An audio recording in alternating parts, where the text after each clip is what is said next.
is a storm coming. It's less than 48 hours away, and I'm hoping we have enough time to get through these pots. Okay, tell me what's going on with the engine rooms, because I'm kind of getting scared. They never imagined it. Sig Hansen and his crew had faced storms, danger, and exhaustion, but nothing prepared them for what the Bering Sea threw at them that day. On an ordinary haul, they pulled something glowing, pulsating, and utterly unearthly from the icy depths. Let us uncover the truth behind this otherworldly discovery, a revelation that might change everything. The mystery of Sig's haul. Sig Hansen, the guy everyone knows for being the fearless captain of the FV Northwestern, has seen some wild things out on the open sea. With decades of experience fishing in the rough waters of the Bering Sea, he's faced it all. Terrifying storms, freezing cold, and long nights chasing crabs. But nothing, absolutely nothing, could have prepared him for what his crew pulled up on one unforgettable trip. It wasn't just another haul of crab, it was something straight out of a sci-fi movie. The eerie glow from the net lit up their faces. What they'd pulled up could change everything they knew about the sea. Picture this, the crew was out doing their thing, tossing pots into the frigid waters and hauling them back up. Everything seemed pretty normal at first, a hard day's work, some decent catches, and the usual banter to keep spirits high. Then came one pot that wasn't like the others. When it hit the deck and the crew opened it, their jaws practically hit the floor. Inside was something glowing. Not like a flashlight or something obvious, but this weird pulsating light that seemed to move, almost like it was alive.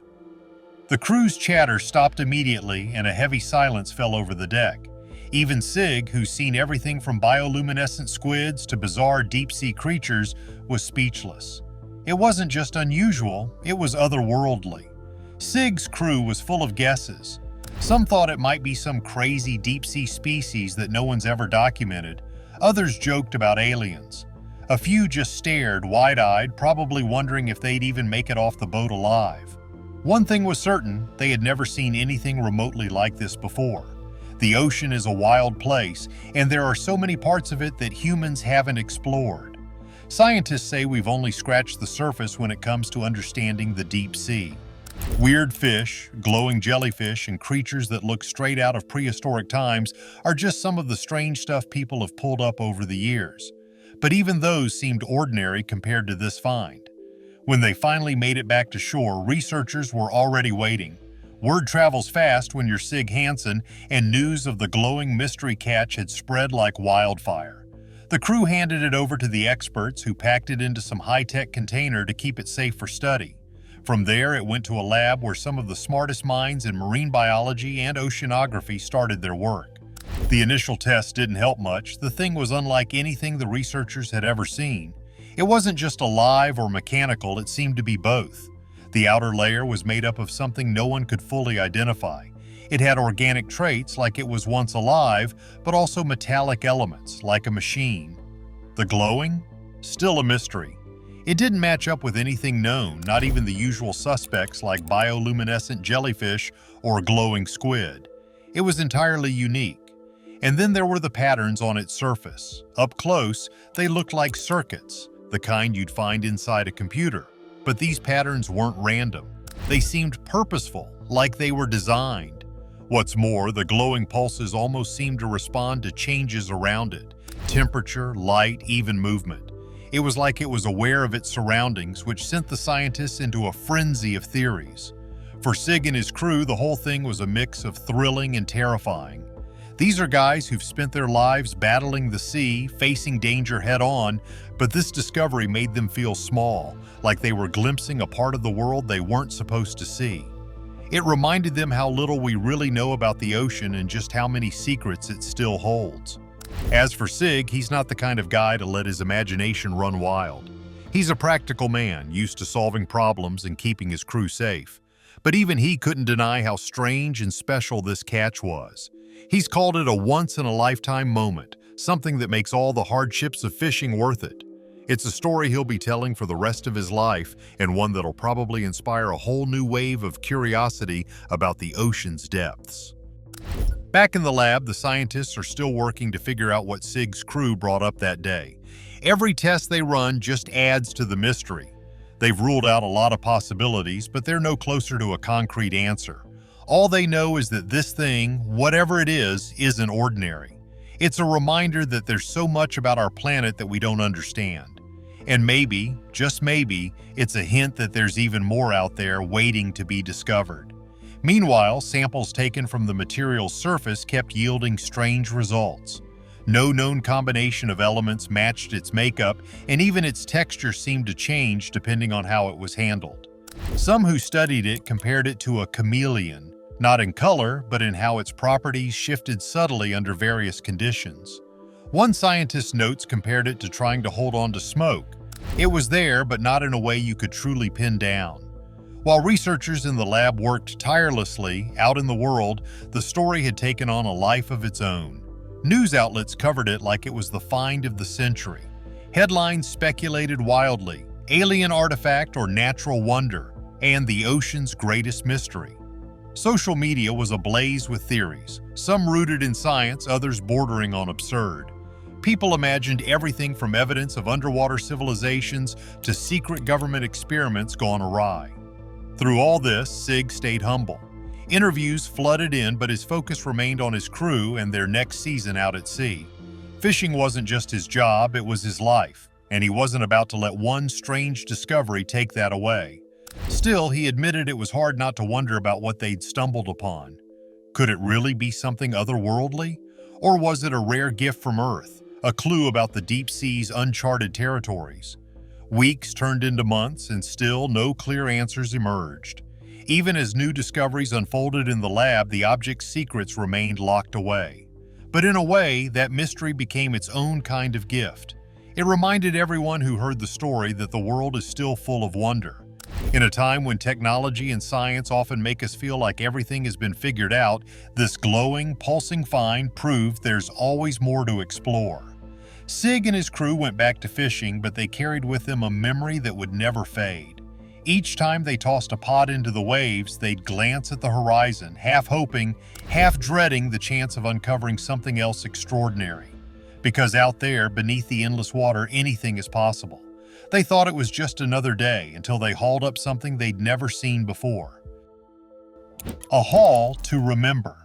As weeks turned into months, the mystery deepened. Scientists continued their research, publishing papers and sharing their findings with the world.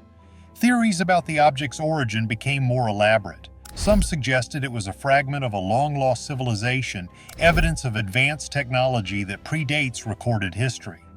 Others speculated it was extraterrestrial, a piece of a spacecraft that had fallen to Earth and been hidden beneath the waves for centuries. Despite the excitement, there were no definitive answers. The object remained in mystery, a puzzle that refused to be solved. For the crew of the Deadliest catch, it was a constant reminder of the ocean's secrets. They'd always known the sea was unpredictable, but this discovery had shown them just how little they truly understood. The return trips to the fishing grounds were different now. The crew worked with the same efficiency, the same determination, but there was an undercurrent of anticipation in the air. Each time they set out, they couldn't help but wonder if they'd find something else, another piece of the puzzle that was the glowing object. The ocean, as always, kept its secrets close.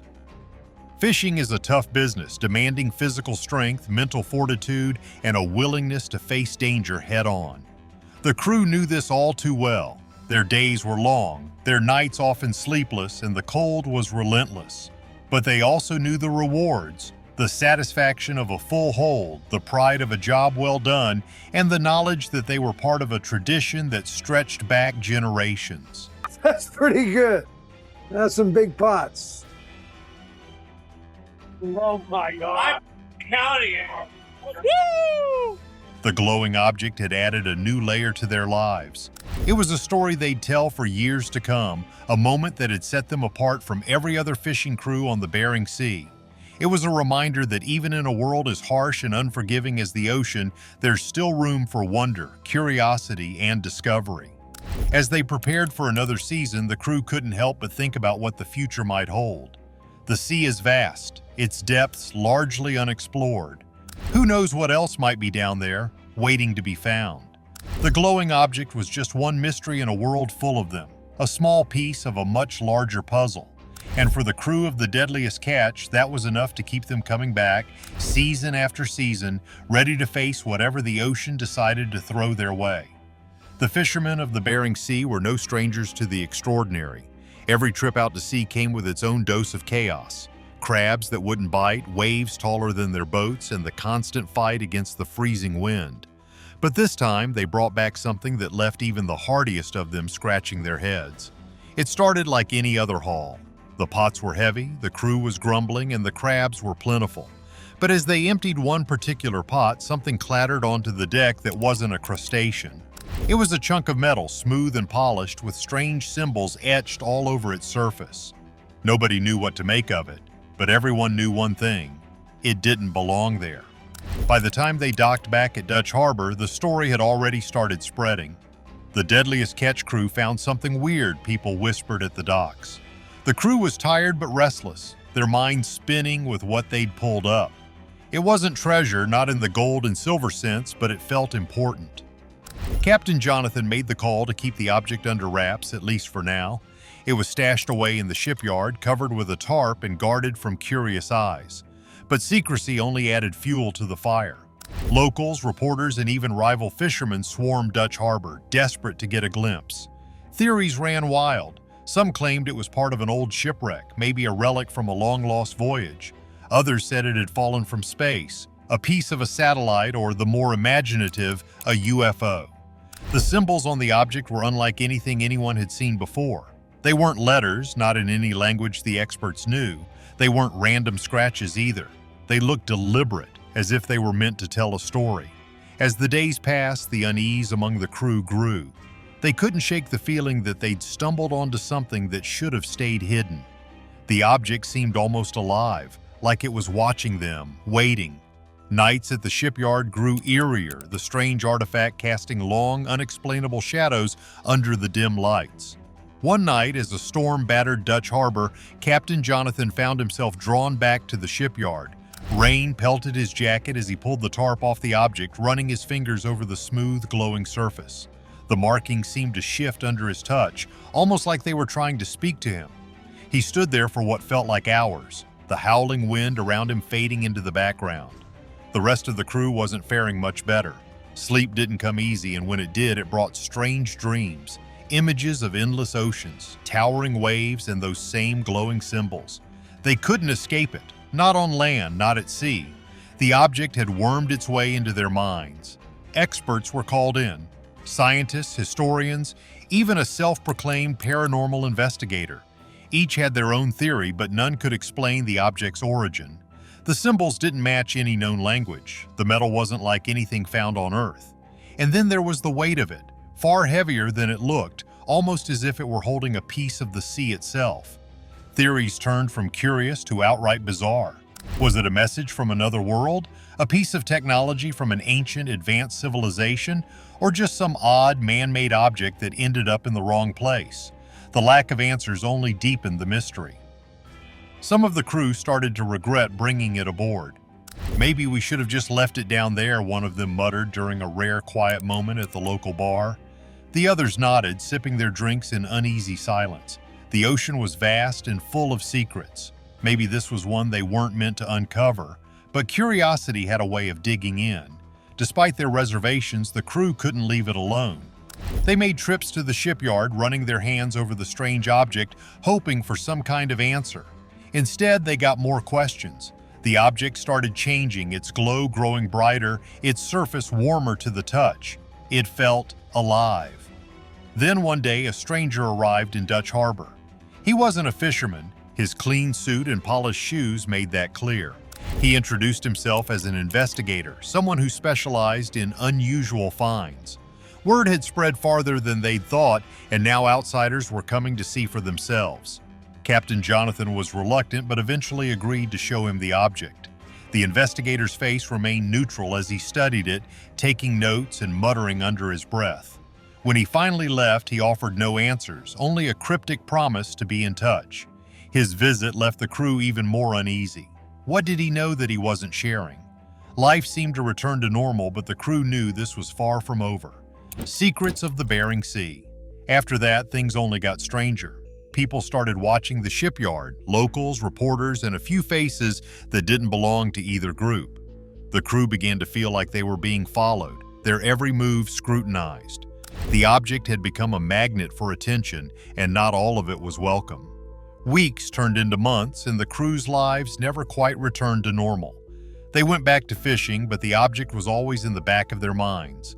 It was a weight, an unanswered question they couldn't shake. And deep down, they all knew one thing: whatever it wasn't finished with them. The sea had given them a mystery, and mysteries have a way of demanding answers. Whether they liked it or not, the fishermen of the Deadliest catch were now part of a story far bigger than they'd ever imagined. Each new trip to sea felt different, weighed down by what they'd left back at Dutch Harbor.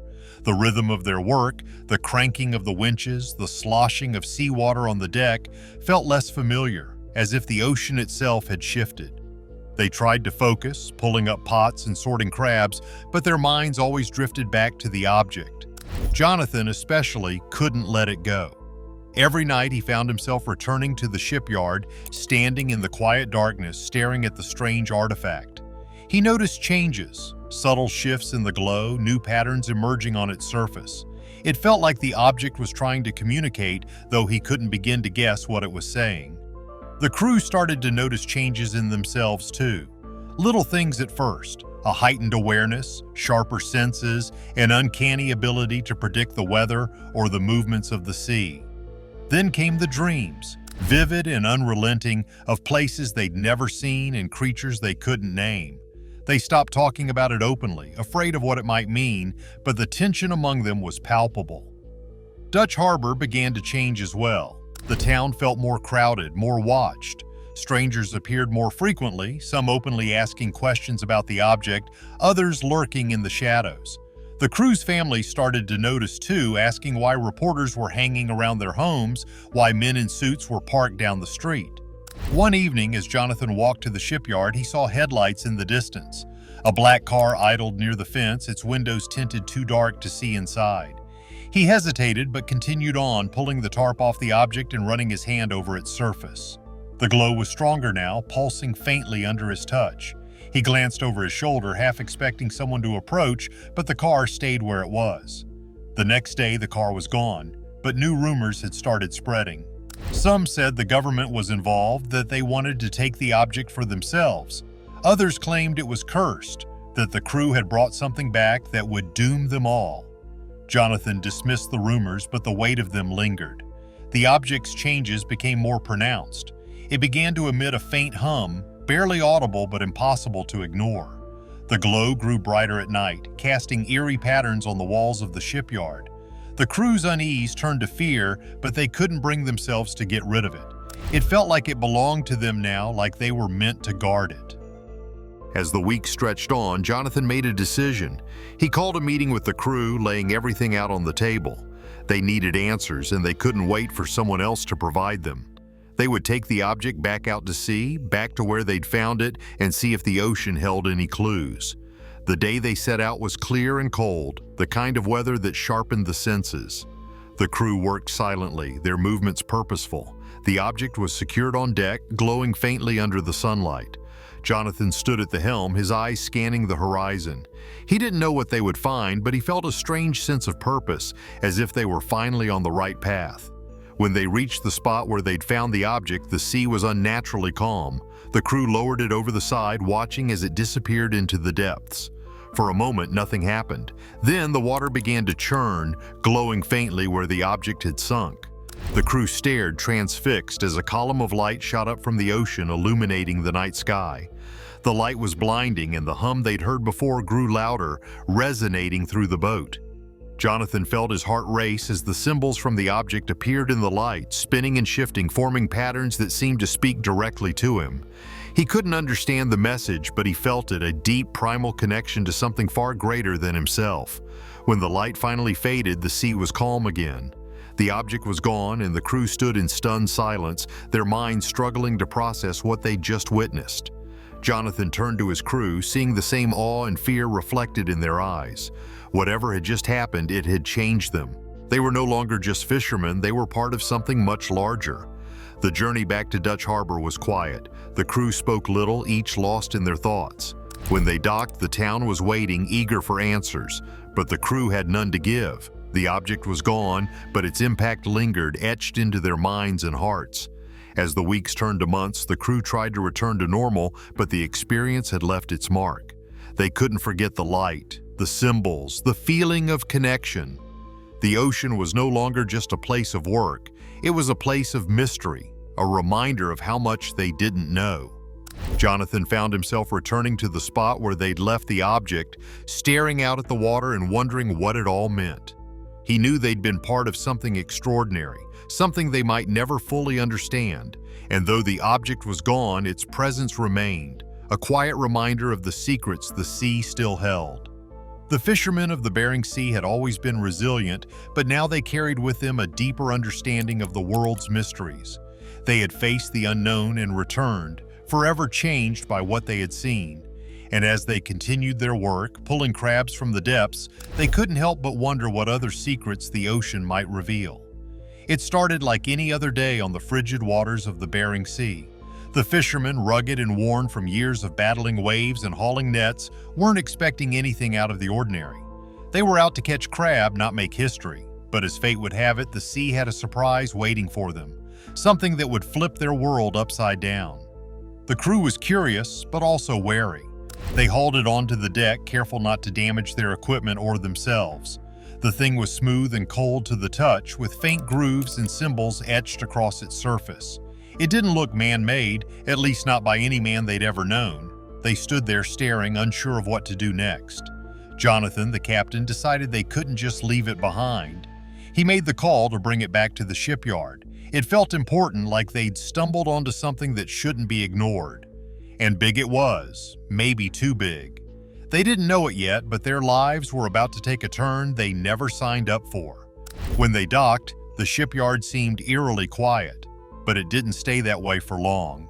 Soon, dark cars started showing up, parking across the street like vultures circling a carcass. Men in suits watched from a distance, pretending to be inconspicuous but failing miserably. The crew noticed, and unease settled over them like a heavy fog. It felt like they were being watched, like someone was keeping tabs on them, and not in a friendly way. Jonathan's gut told him they'd messed with something they shouldn't have. He couldn't help but wonder if they should have just left the object where they found it, deep beneath the waves. But it was too late now. The thing was out of the ocean and sitting right there, drawing attention they didn't want. The crew tried to go about their business, but the feeling of being watched never left. It was like a shadow that clung to them no matter where they went. As days passed, the strange object became harder to ignore. It wasn't just a curiosity anymore, it was a problem. The crew argued about what to do. Some wanted to get rid of it, to dump it back into the sea and wash their hands of the whole mess. Others felt like they had a duty to figure out what it was, to see this through to the end. After all, they'd pulled it from the deep. Wasn't it their responsibility to uncover its secrets? The days that followed were tense. The crew stuck to themselves, keeping the object hidden and avoiding unnecessary attention. Yet the sensation of being watched never went away. It gnawed at their nerves, a persistent unease that made even the bravest among them jump at shadows. Every creak of the floorboards, every distant sound outside their windows felt like a threat. The next day, a team arrived. They didn't waste any time. They loaded the object onto a truck and drove off without so much as a hint of where they were taking it. The crew watched in silence as it disappeared down the road, a mix of relief and regret washing over them. They'd been part of something extraordinary, something that would stick with them forever, but now it was out of their hands. Life slowly returned to normal, or at least as normal as it could get after something like that. The crew went back to fishing, back to the sea they knew so well, but the memory of the object lingered. Late at night, under the stars, they'd talk about it, wondering where it came from, what it was, and what would happen to it now. They knew they'd probably never get the answers they wanted, but they also knew they'd been part of something special. And maybe, just maybe, that was enough. Who decides what secrets stay hidden and who gets to uncover the truth? Share your thoughts in the comments, and don't forget to like and subscribe for more.